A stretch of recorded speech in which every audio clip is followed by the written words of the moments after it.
Ano yung specific na naging approach nyo to be able to defeat the Malapitan family? The people of Caloocan, if you present to them that opportunity for change, they can take a chance on that.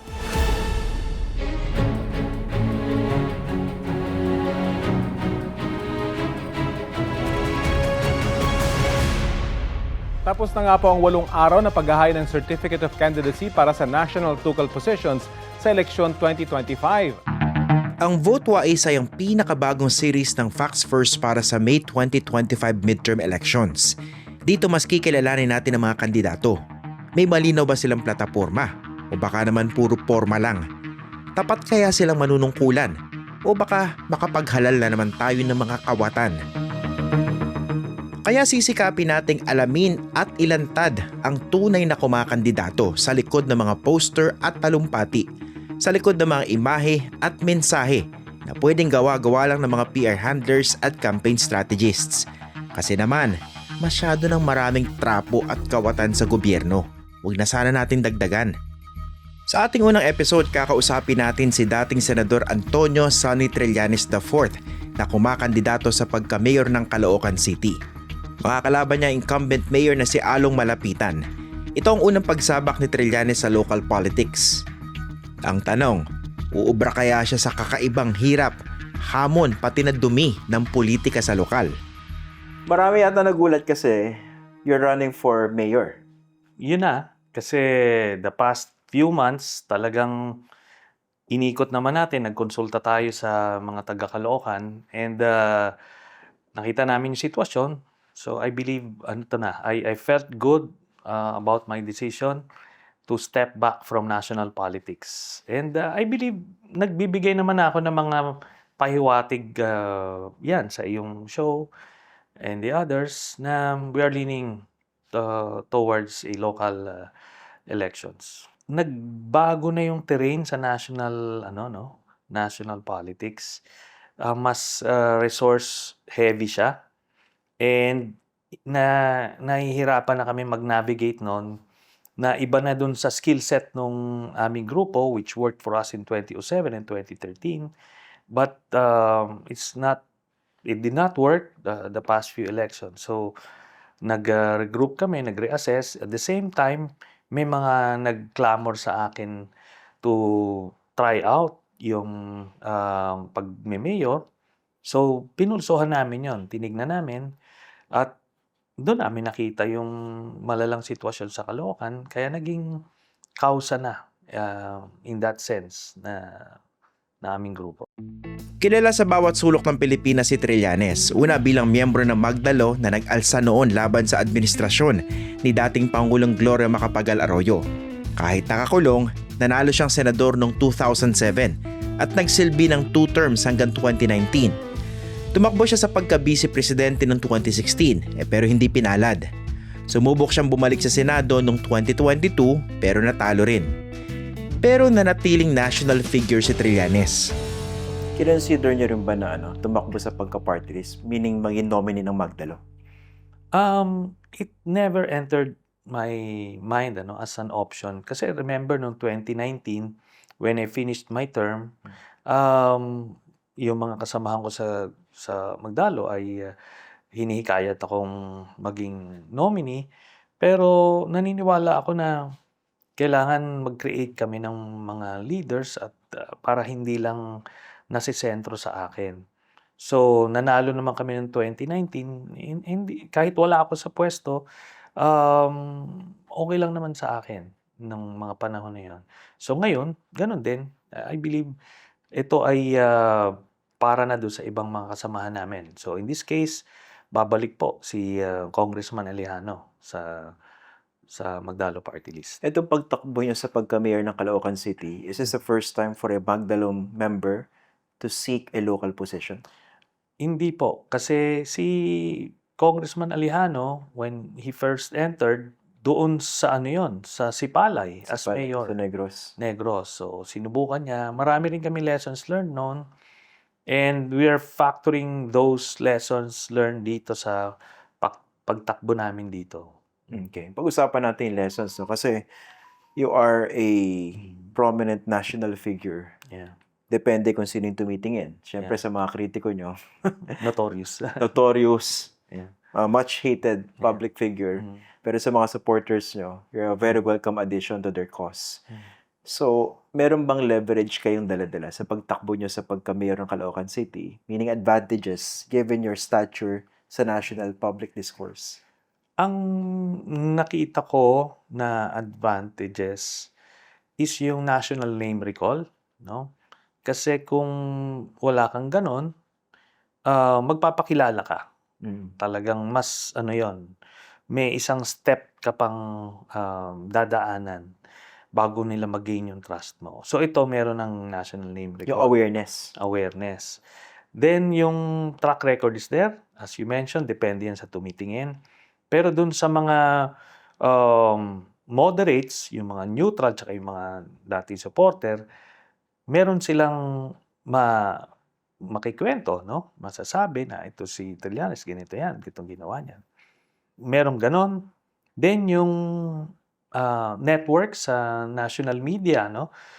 Including ito, no? Yung sa mga social media interviews, being a national political figure, nagkakaroon ka ng ganong access. But that's basically it. Then, ito na. When it comes to the idea of running against a political dynasty na corrupt, no? Maraming gustong sumama dun sa cause na yon ng mga civil society groups, and yun yung mga nadadagdag. Yung nararanasan nyo ngayon. Yeah. Yun ang nararanasan nyo. Maraming sumasama. Matinding kritiko ng dalawang naging pangulo si Trillanes. Naalala niyo ba yung Oakwood Mutiny in 2003? Dito nanawagan siya at ilan pang mga sundalo para bumaba sa pwesto ang kanilang commander-in-chief dahil sa mga isyu ng korupsyon pati na yung kaawa-awang kondisyon ng mga tropa sa field. Naging parte rin siya ng Manila Peninsula Siege noong 2007. Tulad ng Oakwood, lalong nalagay si Trillanes sa kamalayan ng maraming Pilipino. Naging taga-suporta siya ng administrasyon ni Pangulong Noynoy Aquino na tumakbo sa ilalim ng mga slogan na matuwid na daan at kung walang korap, walang mahirap. Pero muling nag-ingay si Trillanes sa mga isyu ng korupsyon at kaliwat ka ng patayan sa ilalim ni Pangulong Rodrigo Duterte. Pag-usapan natin yung inyong imahe. Kasi kayo yung nasa harap ng pagkikriticize sa mga Duterte mula noon hanggang ngayon. So ano ba assessment nyo sa ground pagpunta nyo sa Caloocan? Marami bang mga supporters si dating Pangulong Duterte dyan? And how are they, how's the reception? Ganito po yung curious mix ng mga botante sa Caloocan. Dati, Duterte country ng 2016, pero ang Caloocan din yung may pinakamaraming na biktima ng EJ case, no? So maraming masama ang loob din. Then nung 2022 naging Marcos country naman 'yan. Dahil sa paghihiwalay, mas maraming sumama sa Marcos than sa Duterte. So ngayon, pero ito 'yan, when umiikot ako, hindi pinag-uusapan yung national. Hindi issue sa kanila. Ang issue sa kanila is yung issue ng local. So, people may find it unusual, pero parang nako-compartmentalize nila yung national issues and local issues. Kahit nasa Metro Manila sila? Yes. And marami akong mga supporters, even mga leaders namin, na Duterte sila, pero they're supporting me. How do you know that they can distinguish between you, the Duterte critic, and you, the Sonny Trillanes, offering yourself as a candidate for mayor? Kasi sinasabi nila alam nila na dati galit sila sa akin kasi mga Duterte sila. Pero pag Caloocan, Trillanes sila. So, they would say so. Ngayon, hindi mo yan maiisip sa national. Kasi 'di ba, 'yon talagang pag nadampian ka ng dito, gano'n, 'di ba? Parang May kulay na. maliwanag. Sa local hindi siya gano'n. And uh, it may be an advantage or disadvantage. I don't know, but I just take it as it is. And yun na yun. Noong 2022, tumakbo si Trillanes bilang guest candidate sa senatorial ticket ni dating Vice President Leni Robredo. Ngunit hindi ito naging hadlang kay Trillanes para punahin si Robredo. Recently, kinall out pa nga ni Trillanes si Leni dahil sa meeting nito kay Vice President Sara Duterte. Alam naman natin lahat ang nangyari kay Leni sa panahon ng tatay ni Sara. Recently, hindi lang yung mga Duterte supporters yung na-antagonize nyo, pati yung mga kakamping. Nakasama nyo dito sa one big umbrella during the 2022 presidential campaign ni former Vice President Leni Robredo. Yeah. Di ba binugbog kayo na matindi sa social media? Yung bang issue na yon somehow nag-resonate sa ground nung nag-iikot kayo sa Caloocan? Tinignan namin, no? Kasi meron kaming mga supporters na mga kasama dun sa yung mga Robredo People's Council, mga Bikers for Leni, ko ano-ano, grupo yan. Ni isa walang nag-raise ng issue na yun eh. Not even a single one of them. Hindi ka nahiya. Baka nahiya sa inyo. No. Ang point nito, kung it really mattered, dapat sinabi man lang o kumala sila, hindi eh. Para sinabi mo lang, bakit naman kayo ganon, Senator? Oo. Parang ganon. Oo, walang ganon. It was never raised as an issue. They were there. So nakita ko, tinignan ko, pinakang maingay siya sa Twitter. So mukhang doon nag-mobilize, no? Then, tinitingnan namin sa Facebook and YouTube, hindi naman ganon ang pananaw. Siguro nga, kaya talaga nagkakaroon ng disconnect kasi karamihan nung nasa pink echo chamber nasa Twitter, ayaw na nilang mag-venture out because probably they find it too demeaning for them to reach out to those in the lower strata of society. No? But that's another matter. Pero tinitingnan ko yon,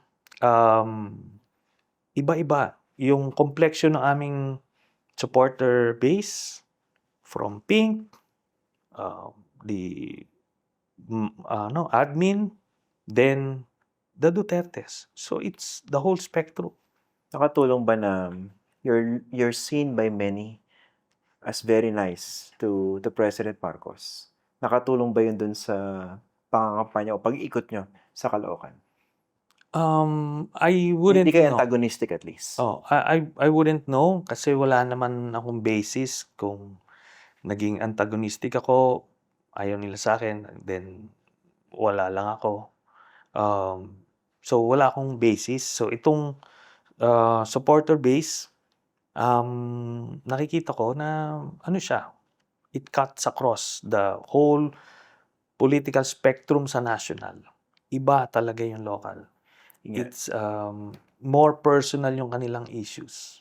Ibang-iba yung yung dynamics sa local campaign, Yes. local election. So speaking of lessons that you mentioned earlier, ano yung madadala nyong leksyon, baon nyo, dun sa karanasan nyo sa pangangampanya nationally, dito sa Caloocan, which is it can be a very difficult terrain. Yeah. Tinitingnan namin yung differences between the Sipali experience ni Congressman Eliano tapos yung ngayon. Una-una yung size. When he ran, yung size medyo malaki ang disparity, no? Maliit doon. So kung yung money politics, mas madali siyang mamanipulate, no? Pero ito kasing Caloocan, masyado siyang malaki, no? Yung voter base niya. So yung money politics alone, baka hindi kakayanin, no? If they yung mga kalaban ko, if they're banking on that, kukulangin yon, no? So When you say money politics specifically, are you talking of vote buying? yes, Ayuda, Oh. mga ganun? vote buying at kung ano-ano that would require resources. So yon. Ngayon yung mga lessons learned namin doon is yung mga voter protection, mga get out the vote operations. Yon, yung paano yung makinarya, yung watchers organizing and operations, yung mga ganon. Mm. Yung gano'n nga. Kasi, di ba, alam niya naman to, tsaka na maraming mga nasa politika. Iba yung laro pagdating sa local politics. Even if certain candidates claim na hindi kami nag-engage sa vote buying, that's a reality. Di ba, yung ibang mga labanan, kunwari, parehong kandidato, bumibili ng boto, pero sa dulo pahabaan ng pise. Di ba, yung the eve of the election is the most important. Kung sino yung huling nakapagbigay at ng mas malaki, most likely, siya raw yung iboboto ng mga botante. How do you intend to deal with that kind of scenario kung sakasakali? Meron kaming mga contingency measures in place. Pero yung mga ganyan kasing mga nangyayari, mas prevalent yan sa probinsya. Kasi nga, kung ang botante mo lang, let's say 50,000, so you need 25,000, mas significant pag namili sila ng 10,000 boto. Malaking pera yon, pero it will really have a significant effect. Pero ito kasi na ang botante mo approximately 800,000. So kung namili ka ng kahit 50,000 votes, that may not be enough. Malaki yon, no? Malaki yon. What we're hoping for is maging maganda yung outcome during the campaign na baka hindi na magiging issue yan sa dulo. Kasi meron na tayong template dito sa Metro Manila eh. Yung nangyari sa Pasig, for example. Kung well-entrenched pinag-uusapan, mas well-entrenched yung mga Eusebio. Ilang dekada yon, no? Tas talagang dami nilang malalim yung war chest nila.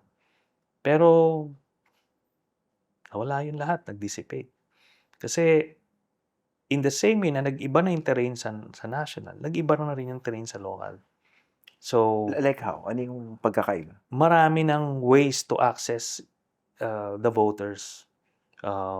Maraming ways na silang makita kung ano yung mga kakayanan ng bawat kandidato.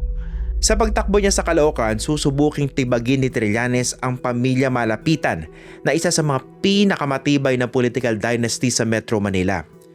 Sinimulan nito ng kasulukuyang 1st District Representative na si Oscar Malapitan na naging councilor noong 1992, Vice Mayor noong 1998, Congressman din mula 2004 hanggang 2013 at Mayor mula 2013 hanggang 2022. Ang kasalukuyang Mayor ng Caloocan ay ang anak ni Oscar na si Dale Gonzalo Malapitan o mas kilala bilang Along. Kayo, ano yung specific na naging approach nyo to be able to defeat the Malapitan family? Tagal na rin sa Caloocan, they've served or occupied positions. How do you intend to defeat them? Ganito kasi, one thing going for us is this. Yung Caloocan, ito na yung pinakamlugmok sa buong Metro Manila. Bar none, ito na. Umasenso na lahat ng lungsod, Caloocan hindi. At yan araw-araw, nakikita at nararamdaman yan ng mga taga-Caloocan. Kaya mahirap mong ipropaganda ito. Na tipong ganda ng Caloocan. No, because they can feel it every day. Now, this family has been in power for that long. So ngayon, anong pwede nilang i-offer? Nothing. It's more of the same. So yung Caloocan, the people of Caloocan, if you present to them that opportunity for change, di ba? Yun, they can take a chance on that. Kasi sa akin, gusto ko lang pakita. I have that track record to show that naging tapat ako doon sa krusada namin laban sa korupsyon, di ba? Doon sa mga pinangako namin na i-deliver namin through legislation, naipasa namin yon, no? Kaya yun yung pwede nilang makita at pwede nilang subukan. Specifically, Senator, kunwari, kausap niyo yung mga botante ngayon, why should they vote for you and not your opponent, si incumbent mayor, Ayong Malapitan? Simple lang, pag tinanong ko, nakita nyo na ba yung mayor nyo? Kailan nyo huling nakita? Hindi nila nakikita. So sabi ko, hindi na nga malapitan, hindi pa makita. O di, alam nila yon. So ngayon, sabi ko, haharap sila ulit sa inyo. After the elections, 3 years ulit, hindi nyo makikita. Wala nang pagbabago. Yun. Ngayon, ito po, ino-offer namin yung aming sarili. Ito yung mga plano namin gawin. At based on my track record, may kakayanan kaming gawin yung mga sinasabi namin. Let's be more specific. Sabi nyo, ang track record nyo, of course, anti-corruption. Okay. What do you intend to do in concrete terms? Let's say, maupo kayo sa Caloocan. So, ito po, no? So, good governance, no? Specifically, anti-corruption. Pag tinanggal po natin yung corruption sa City Hall ng Caloocan, more or less 2 billion pesos ang mafi-free up. Ito, pinag-aralan na namin to sa budget. Pag na-free up mo yung 2 billion pesos, ang dami mo ng social programs na mapopondohan. Then, gagawin naming business-friendly ang Caloocan. We will waive yung mga permits and taxes for new businesses para lumikha ng trabaho sa Caloocan. Ngayon, yung trabaho na yun yung susugpo ng kahirapan. Kasi isang pamilya magkaroon ng nagtatrabaho, malaking ginhawa yun. So, ganun kasimple yung framework. Then, ito yan. Once mabalitaan ng mga negosyante na wala ng corruption sa Caloocan, gaganahan sila magnegosyo. Pag nagnegosyo sila doon, mag-i-increase yung revenue base mo. Now, tuloy-tuloy na yun. You'll have more funds to fund more social programs, etc. Ano siya eh? Parang, kung titignan mo, parang basic nga eh. Simple lang. Huwag mo lang ibulsa yung pondo. Bigay mo sa tao. I-buhos mo sa pag-progress ng lungsod. You can't possibly go wrong. Kasi malaki. And one of the richest cities yung Caloocan eh. And yun yung irony. Kasi one of the richest siya, and yet one of the poorest siya in terms of standard of living. Ng mga pinakamaraming mahihirap dyan sa Caloocan. How do you intend to deal with patronage politics? Di ba pag nag-iikot kayo sa Caloocan, I suppose yung iba nag-expect na meron kayo ibibigay sa kanila. Kasi if you talk about systemic and structural reforms, hindi siya malapit sa sikmura eh. Hindi siya sexy as a topic. Yeah. Pero they're very important. So, paano nyo i-attack yung issue na yun? Patronage politics. Ang pinaka-ano kasi is to empower them. By empowering them, it means giving them jobs or giving them the tools to find the job. Yung UCC, University of Caloocan City, talagang bibigyan mo siya ng atensyon, i-empower mo yung mga estudyante kasi as soon as they graduate, they would have the tools to help their families kung makahanap silang trabaho. Pero kung dito, magke-create ka na ng napakaraming trabaho sa Caloocan, ang dami mo ngayong matutulungan na pamilya, ini-empower mo more than yung pagbibigay ng ayuda. But there are marginalized sectors na kailangan talaga ng tulong. Yung mga senior citizen, yung mga may sakit, tsaka yung mga PWD, kailangan ng social safety nets to at least help them extend their productivity as citizens. So, yun. Alam nyo, basic lang na ospital. Walang ayos sa Caloocan. Kailangan pupunta pa sila ng Quezon City o Manila para makakuha ng decent healthcare. Yung Senator, yung problema sa informal settlers, how big is that sa Caloocan ngayon as we speak? And what do you intend to do about it? Malaking issue yan. Ngayon, maraming mga properties ang gobyerno, whether national government o local government, na pwedeng i-allocate mo for public housing. No? Pwede ka lang MOA with the NHA na doon na mabigyan ng atensyon. So that's one advantage also because I am a national political figure. Meron akong network sa national level, whether senators yan, congressman, and even the president himself. Pwede kang makahingi ng tulong.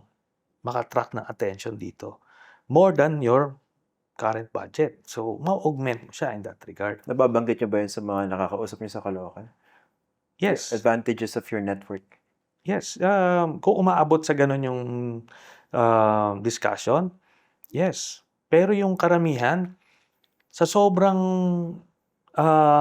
frustration nila or disgusto nila sa mga nangyari, makita lang nila na may tsansa ng pagbabago, okay na sila eh. Pero yung mga gusto pang magpaliwanag ako kung paano ka gagawin, ito po, that's how I discuss with them kung ano yung sinabi ko sa inyo.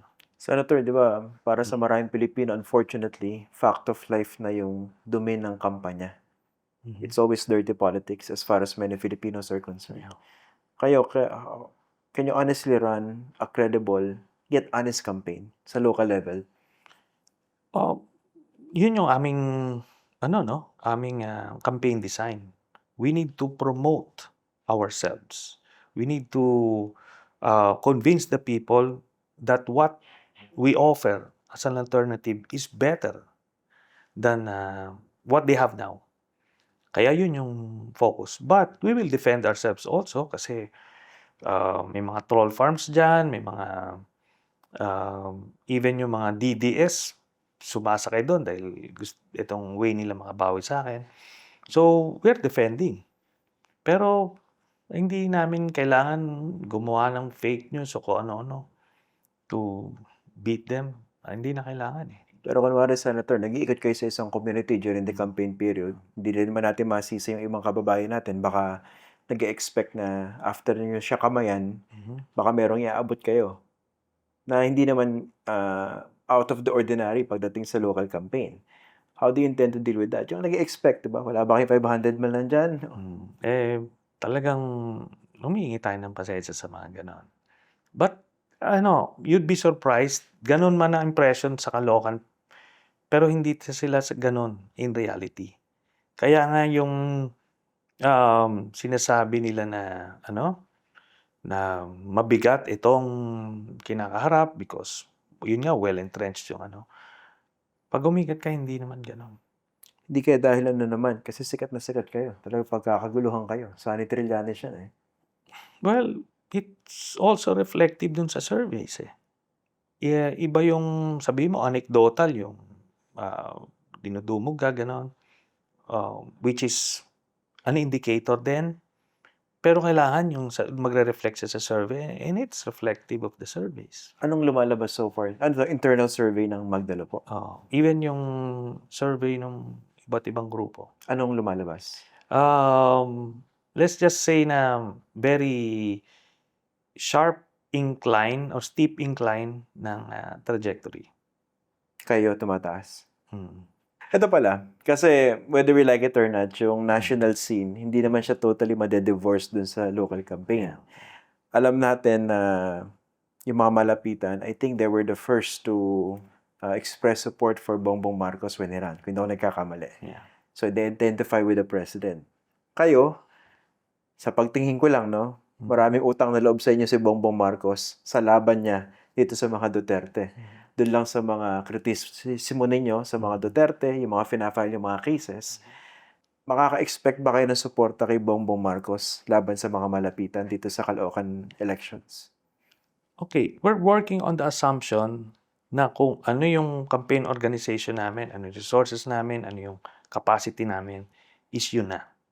No?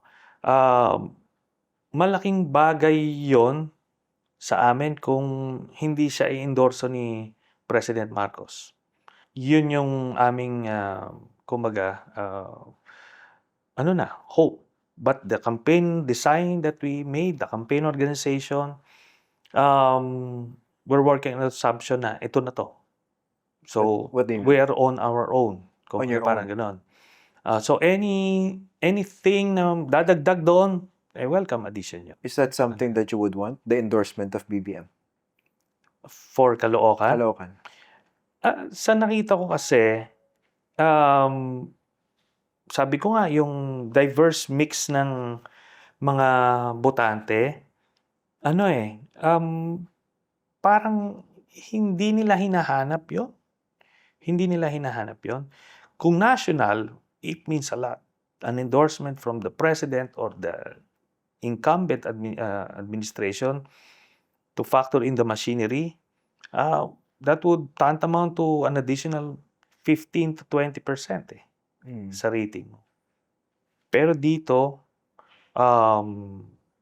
talagang parang iba talaga. Sabi ko nga sa'yo, maaring hindi maintindihan ng mga viewers natin. Ako rin, di ko rin naiintindihan kasi dati sa national, ang alam mo, ganyan the way we think now.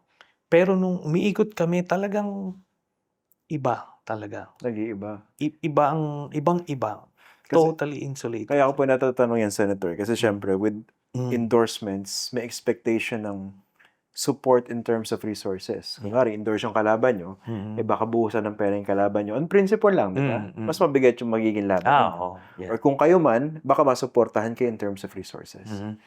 So kung zona libre na tinatawag, ano 'yun, malaking bagay 'yun.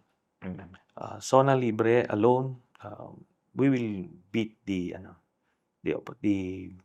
incumbents. So yun lang expectation nyo, wag lang siyang endorse yung kalaban. You don't have to be endorsed by the president. Okay, yes, no? Pero ayoko naman sabihin na kahit i-endorse siya, kaya o hindi kaya. Kasi ayaw mo naman ng extra challenge. It's challenging as it is. Yeah. Ayaw na natin matulungan yung kalaban. Ayaw nyo na madagdagan. Pero kung i-endorse ko kayo, syempre hindi niya matatanggihan yan. Yeah.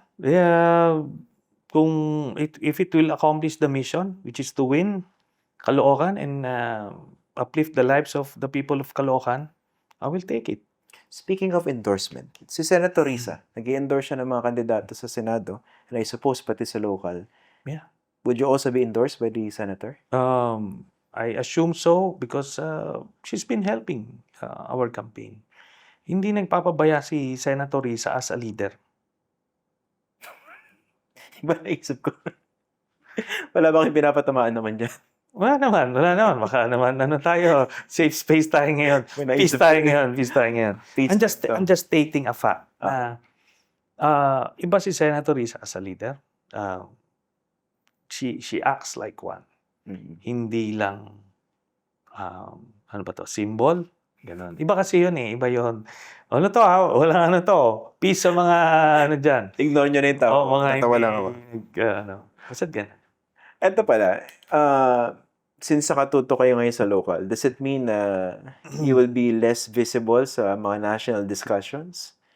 Hindi naman. I'm still there kasi ako naniniwala na kahit manalo ako ng mayor ng Caloocan, kung makabalik sa pwesto yung mga Duterte, gigibain niya yung bansa So wala. Ako napakadaling isuspend mo as a mayor, tapos yun. So importante na the country is in good hands at the national level in order for the local chief executives na maayos to do their thing.